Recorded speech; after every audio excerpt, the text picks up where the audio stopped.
What's up guys, it's your favorite cutie coach. Welcome back to another video. This one's going to be addressing a recent Instagram story that we posted. A lot of you guys got a little upset, so we're going to talk about it, but let's go do this thing. So, welcome back to the channel guys. If you guys are new to Cutie Golf Japan, we do a bunch of videos like this every single week, so what you got to go do is hit that little red subscribe button, smash the like button, leave a comment, all your comments, and share the video. It does really help. And yeah, let's hop into the first part. Alright guys, so real quickly, we're at Golf Lab Sakuragawa. I want to thank them real quick for allowing us to do lessons here as well. Okay, if you can kind of span around, they can kind of see the facility a little bit.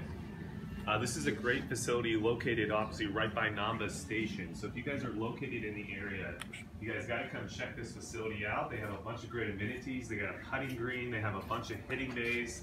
They have memberships at a very fair price, and they also have golf coaches that kind of help them out as well. So you'll be hitting here, you can practice, they'll have golf coaches walking around helping your every need. We really love this facility, we love the instructors, so come stop by and say hi. So hopping into this video, this is going to be addressing the interview YouTube video with Yokota-san and Katayama-san.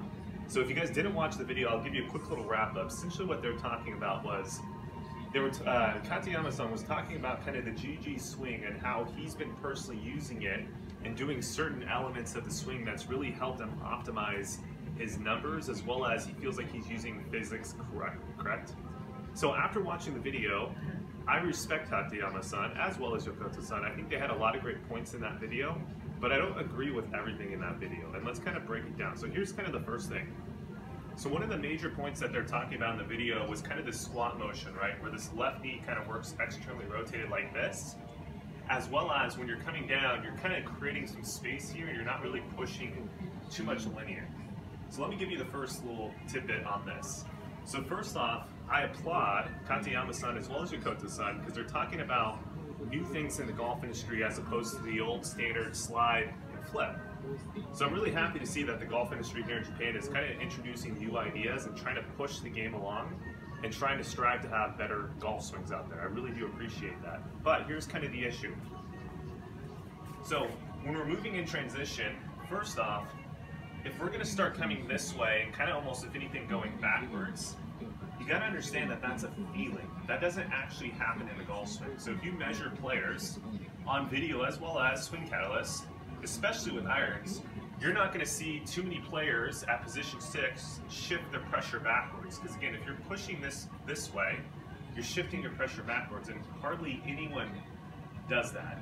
I could say almost no one, but I don't want to do it absolutes, because whenever I do absolutes, I end up being wrong. But I would say a large percentage of players, especially good players, are not doing this in transition. So the first thing you got to understand when you're watching that video, they're talking about their feelings, and they're not talking about what actually is happening in reality.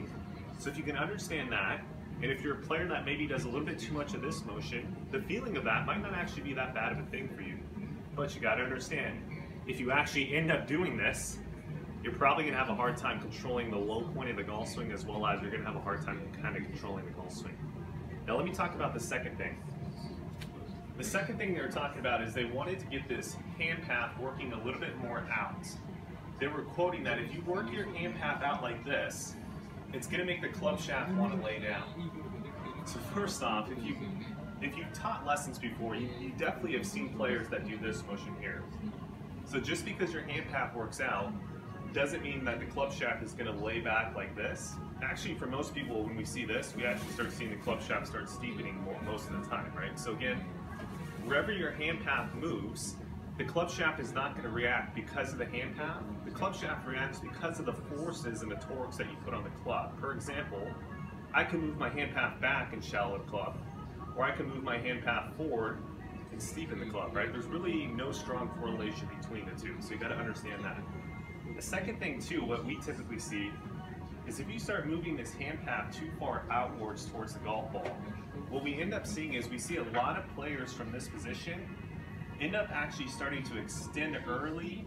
You see the club shaft starting to unhinge early, and they end up actually adding on a lot of dynamic loft, or kind of getting this little look at impact, which we know is not what a lot of you guys want to do.